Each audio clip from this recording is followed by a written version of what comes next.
Hey, Roger here, Roger's Hot Rod Garage. We've got the very last day of 2022, and the weather is actually phenomenal here in Germany. I think we got about 17, 18 Celsius, which for you folks in the United States and America, I think is about 66, 67 degrees. But anyway, great weather, garage door open type of stuff. This is the 914 Porsche with obviously the LS3. Took the intake manifold, flipped it around. But if you want to see actually got this thing in here, just go to all the other videos. I think I'm on video number 16 or 17 right now. And look, the RSR style 911 Fuchs wheels are on the car. That looked pretty good. I've got the seats mounted in it right now. Project for the next couple of days is actually cut my panels on the side right here and then take them to the upholstery shop.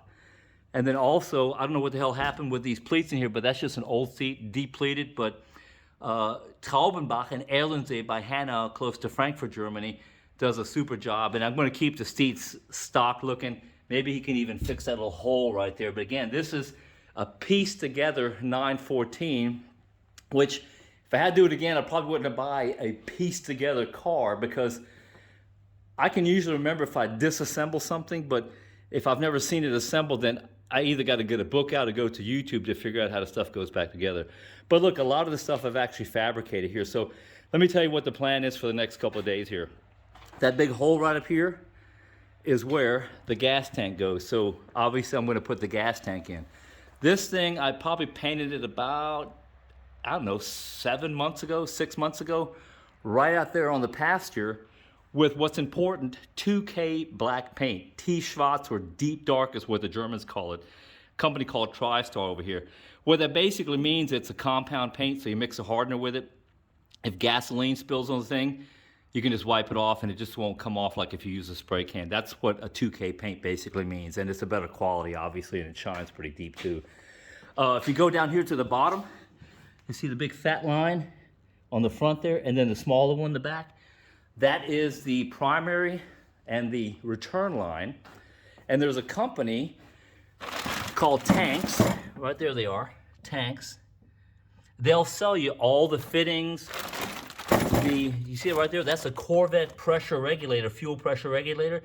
So basically, you go in and have the return line goes right back. So I'm going to take all this stuff here along with the fuel pump, the inline fuel pump for high pressure. Once I put the tank in here, sit a hole down at the bottom, everything's going to go right there, and I'm going to mount all that stuff on the bottom of the car, you know, and bracket it to make sure it gets all the power supply it needs, and run it through this wiring loom. This is actually easy wiring loom. I use it all the time. I think you guys have seen it. You can basically put it in any car, and then I'll integrate the fuel line, which I think is the big giant red one here. I don't know exactly where it's at. No, actually, my mistake. The fuel line comes from the ECU, which is laying on the bottom of the car. I think it's that one right there. So anyway, I put about 3 or 4 or 5 of these motors together before, so this is the first time I'm putting in a Liberty super light car. So, and the things I've done is, for example, this looks like a little simple piece of crap right here, but I spent about an hour putting that together. There's my little bitty LED lights, because you have to have LED lights. German style license plate here, because we're here in Germany. And I'm gonna mount that right back here. All the holes are already drilled for it. There's my access hole. And then since I'm down here, I'm gonna crawl down here and show you the back end of this thing. Now, it's pretty clean. All that bracketry you see right here, all this comes from a company called Renegade Hybrids in Las Vegas. And they'll sell you all kinds of adapter plates and how to mount these motors in here, whether it's a Gen 1 small block or an LS motor. See a little pretty mount up here? Same thing on that. See this right here, the drive shaft? That's the modification that those guys do as well. Again, Renegade Hybrids. And the adapter plate, you see it right down here? That's Kennedy Engineering Products. They're someplace in California. Let me scoot over to the other side. This looks like a big giant spaghetti mess over here. But all this is just the LS harness. It looks like a big mess, but literally it's not. You basically, look, that goes to the pedal. This goes to the electronic throttle control, I believe. Right there it is right there. Even, it looks like an O2 sensor, even right here. So it's pretty simple. You just got to take your time and route the stuff appropriately. Again, I just got to lay it up down here. Now, Look at the back right here. There's my technical dilemma. I can't find a rear caliper that has an integrated brake unless I use the 914-6. Those things are stupid expensive. So I plan on going, instead of a vented one, I'm going to go ahead and eat the cost of ordering those for like $120, and I'm going to go ahead and get a single one. And then I go to any junkyard like a Golf GTI, and I'm going to try to go with an electric handbrake in the back like most cars have. But anyway, stuff's pretty clean. This is all powder coated again. I'm not plugging these guys. They charge me good money for these parts right here, but Renegade Hybrids, those cats do this for a living. I'm doing it as a hobby. And that transmission you see right there, that's actually my Boxster S transmission from, I think, a 2010 or something like that. I forgot. I got everything written down. And so it's not a 5-speed, it's actually a 6-speed transmission. So what else can I show you here? Oh, little small things like that. Again, I mentioned if you don't disassemble your car, this piece right here is actually the rubber isolator that goes from the steering right here. Didn't know that if you have a 911 front end like I have and a 914, this thing has to be just a little bit shorter. So it is, and that's how come I couldn't do that. So I couldn't put the gas tank in until I solved this issue. And then let me come over here, and you know, supply chain issues, I'm tired of hearing that. So it took me 2 months to get a simple little adapter from Summit Racing to mount the Momo eBay steering wheel I got for like 50 bucks onto this, and then the Momo goes here in the middle, and then I come over here and run the bearing through this thing. This is my ignition switch and the assembly with the turn signal and everything else on it. And you know, again, I don't know how this thing goes in here, but I'm sure I'll figure it out. I'm going to have to make myself, moving over to the front brakes, I got the Willwoods in front, I'm just going to have to fabricate those because nobody sells anything from Willwood to actually put a big giant fat Willwood brake in the front. You can see I got them mounted up in there right now, just with tie straps, make sure they actually cleared the rims. But that's where we're at. It's just a whole bunch of little small stuff you have to do sequentially, otherwise you get yourself in trouble. If you're wondering what the Buell's doing here, really cool guy at work. I'm not saying he's a cool guy at work because he gave me, literally gave me his Buell Harley Davidson. Only thing I did to it is put a battery in it, hit the ignition switch right here, and push this thing down. It's in neutral, and push this button here, I think. Oh yeah.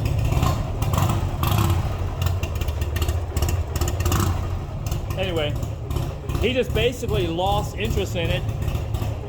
And so now it's sitting in my garage. I don't know what I'm gonna do with it right now, but I might clean it up a little bit later on. Check out those cool brakes. Anyway, let me get back to the 914 because I'm like a squirrel that buried a nut. I got an attention span of about 15 seconds, like a glowworm. Over here, the rest of the 914 parts. That's the hood. Again, I painted that here in the garage. There's the trunk right now, and just put the rest of the stuff together. Oh, guy sold me an old flathead. I think this is a 40 to 48 flathead.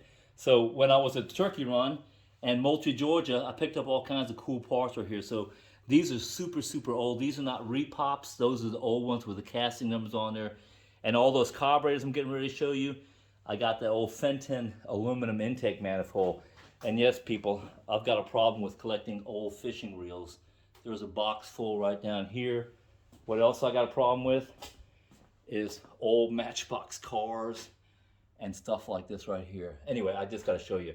Little known fact in Roger's life, back in 1970, I was 5 years old and I failed kindergarten, according to the records, until my dad got back from Vietnam and said he's going to take back. And apparently the teacher, the kindergarten teacher, says, I have show and tell every single day and I haven't got rid of that. This is my show and tell. This is my bounty, booty, everything you want from Moultrie, Georgia, the big road trip we just did, which is, by the way, on this YouTube channel, part 1 and 2.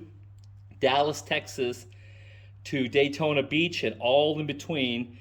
Just having a great time in a 1959 flat top Bel Air. Again, watch those videos and like, subscribe, and share if you want to. This is other stuff I picked up here. This is going on my 59 Apache pickup truck.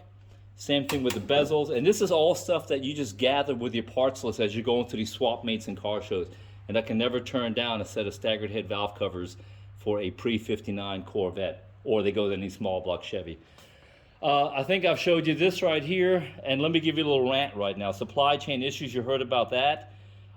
You figured out, either make the part yourself and stop buying all this crap from China. But ironically, this is the in-tank fuel pump for the LS motor for the 55 Nomad.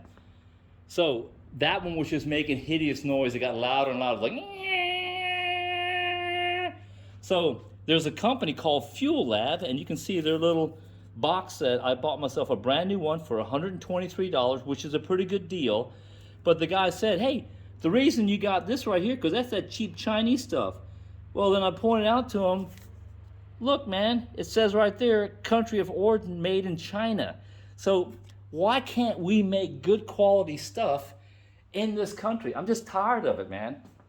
We got the supply, we've got the technology, we've got the workforce. Why can't somebody assemble IC chips for computers or electric fuel pumps instead of having to go to China, man? We're just supporting their economy. I don't want to get into a political rant right here, but man, we got the capability. And if my grandfather or my father said we got to go buy stuff from China, man, that's a non-starter. But anyway, back to the car, calm down, blood pressure goes down. Anyway, I'm back on the Porsche.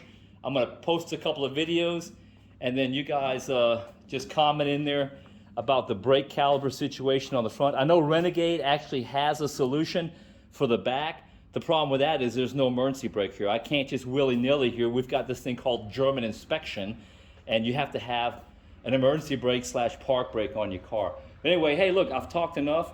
Beautiful weather here in Germany. The 914, I'm gonna start working on it again because I did not buy a 3rd, 4th, 5th, 6th, and 7th pickup truck while I was in the States all the time. Anyway, hey, take care from Roger's Hot Rod Garage, the last day of 2022.